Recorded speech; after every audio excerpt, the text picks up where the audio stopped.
सबके बिना काम चलेगा लेकिन गोविंद के बिना नहीं चलेगा, बस ये मान लें।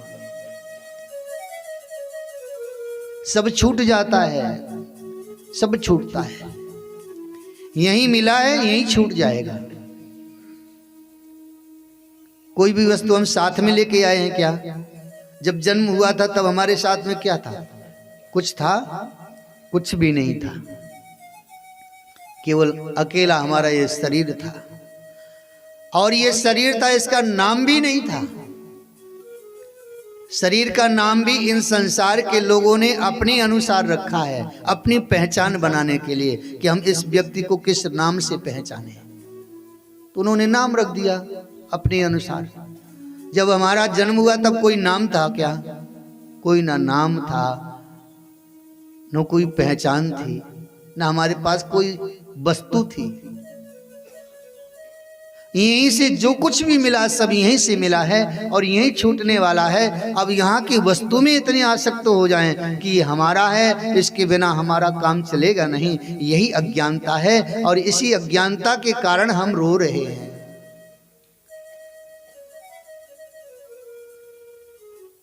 भरत जी ने उस हिरण के बच्चे से, उस शिशु शावक से इतना प्रेम कर लिया, इतना अनुराग कर लिया कि बस इसके लिए हमारे सिवा कोई नहीं, हम ही सब कुछ।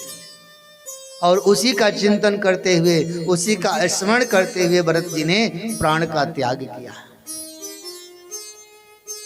अंतः मति सहगति, अंत में मति जहां होती है जीव उसी गति को प्राप्त होता है।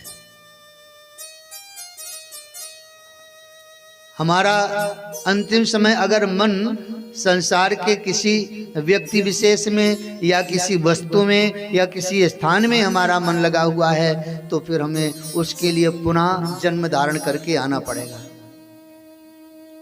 ये जरूरी नहीं कि आप मनुष्य बन के आए हैं। 84 लक्ष योनियों में जैसा कर्म किया होगा वैसी योनि में आप जाएंगे, फिर वही बन करके आए। एक सेठ जी थे।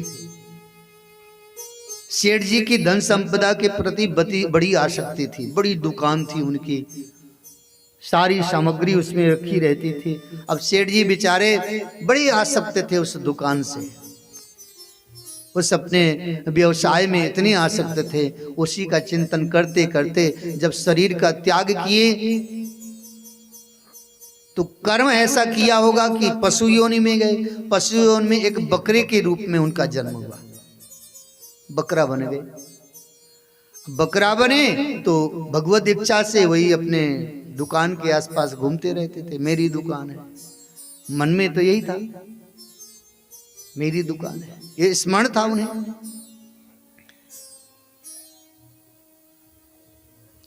अब पिता के मरने के बाद पुत्र लोग दुकान में बैठने लगे। एक दिन बड़ा बेटा दुकान में बैठा हुआ था, दोपहर का समय था, भोजन प्रसादी करके बैठा था गद्दी में और ग्राहक कोई आए नहीं थे, दुकान तो खुली ही थी। वह सो गया, बैठे बैठे गद्दी में नींद आ गई। तो जो बकरा था,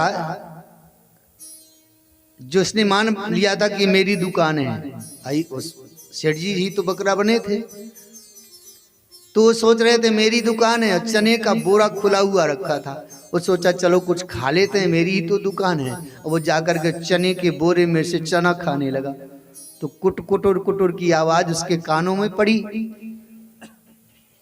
तो उसकी नींद खुल गई। उसने सोचा रही ये बकरा किसका है, उसका कान पकड़ के 3-4 थप्पड़ उसके मारे। अब वो बकरा सोचने लगा, बताओ मैं अपना मान के बैठा हूं, मार खाया ऊपर से। उसको वैराग्य हो गया कि सब झूठा है। ऐसे ही अगर हमें आपको ज्ञान हो जाए तो हम भी बकरे की योनि में जाने से मुक्त हो जाएंगे, हम भी संसार में फंसने से बच जाएंगे। कर्म करिए, कर्म करने के लिए रोका नहीं जा रहा है, लेकिन कर्म करते हुए भी ये ज्ञान रहे कि यह सब मेरा नहीं है, यह मेरा नहीं है। मेरा तो एकमात्र गोविंद है जो अनंत जन्मों से हमारा था, हमारा है, हमारा रहेगा। जिनकी कृपा निरंतर हम भजन करें या ना करें, लेकिन उनकी कृपा तो हमें प्राप्त हो ही रही है। कितने पापी भजन नहीं करते हैं, गाली ऊपर से देते हैं भगवान को, कितने, लेकिन भगवान उनका भी भरण पोषण करते हैं। ये नहीं सोचते हैं कि ये गाली दे रहा है तो इसको हम प्रकाश ना दें, हवा ना दें, जल ना दें। परमात्मा सब कुछ, जो व्यवस्था एक पुण्यात्मा को प्राप्त हो रहा, वही व्यवस्था उस पापी को भी भगवान दे रहे हैं। नहीं, गाली देने वाले को पवन देवता नाराज हो जाए कि हम इसको हवा नहीं देंगे, एक बार हवा नहीं जाएगी तो नमो नारायण हो जाएगा उसका, लेकिन पवन देवता कभी नाराज नहीं होते।